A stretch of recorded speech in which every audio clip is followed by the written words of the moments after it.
Samajwadi party से स्वामी प्रसाद मौर्य को बड़ा झटका पहले ही लग चुका है, क्योंकि उनके बयानबाजियों का समर्थन सपा नेताओं ने करने से मना कर दिया। डिम्पल यादव अखिलेश ने भी साफ कह दिया कि उनका अपना पर्सनल पॉइंट ऑफ व्यू था।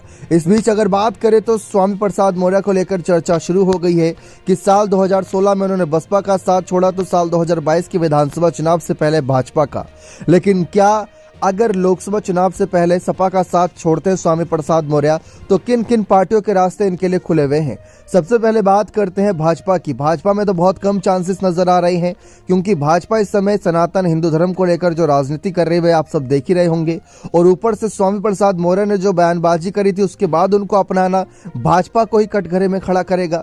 दूसरी तरफ बात आती है मायावती की, बसपा की, जिनका साथ साल 2016 में ऐसे हालातों में छोड़ा था जब बसपा को कमजोर करने वाला काम था, क्योंकि साल 2017 में ही भाजपा की सरकार चुन ली गई थी और वहीं से ही आगे उनको बड़े पद मिलने शुरू हो गए थे। बात आती है मायावती के फैसले की कि वह बागी नेताओं पर क्या फैसले लेती हैं, तो पार्टी का साफ कहना है कि भरोसेमंद चेहरा वही होता है जो पार्टी के साथ शुरुआत से लेकर अंत तक बना हो। आना जाना कई नेताओं का लगा रहता है, लेकिन उन पर भरोसा नहीं किया जा सकता। जिम्मेदारी उतनी ही दी जाएगी जितना वह लायक होगा, उसके अतिरिक्त कोई जिम्मेदारी नहीं मिलेगी। यानी कि अगर कल को बसपा में वापसी भी करते हैं स्वामी प्रसाद मौर्य तो बड़ी जिम्मेदारी, जो सबसे बड़ी जिम्मेदारियां होती हैं जैसे उत्तराधिकारी के तौर पर हो गया या प्रदेश अध्यक्ष पद की जिम्मेदारी हो गई, वह जिम्मेदारी शायद ही अब उन्हें मिलती नजर आए।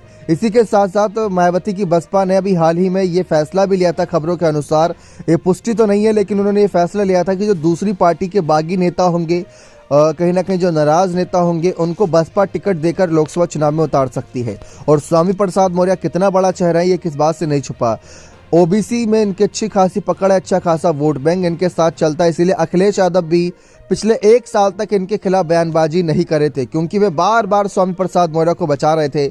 लेकिन अब बिगड़ते हालातों को देखते हुए स्वामी प्रसाद मौर्य कहीं ना कहीं अब मन बना रहे होंगे कि एक बार फिर से पाला बदला जाए।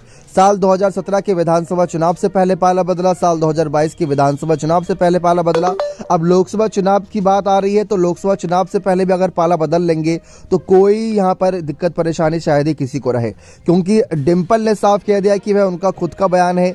सपा नेता उनके खिलाफ बयानबाजी कर रहे हैं, अब पार्टी के नेता ही खुलकर बयानबाजी कर रहे हैं, तो स्वामी प्रसाद मौर्य जाए तो जाए कहाँ, करे तो करे क्या? क्या आपको लगता है कि स्वामी प्रसाद मौर्य को बसपा में वापसी करके मायावती से माफी मांगनी चाहिए या मायावती के साथ हित की बात करनी चाहिए? पहले भी कह चुके हैं मेरे नेता हैं, तो ऐसे में अपनी बात रखें या नहीं, अपना कमेंट सेक्शन में जोड़ दीजिएगा। बहुत बहुत धन्यवाद।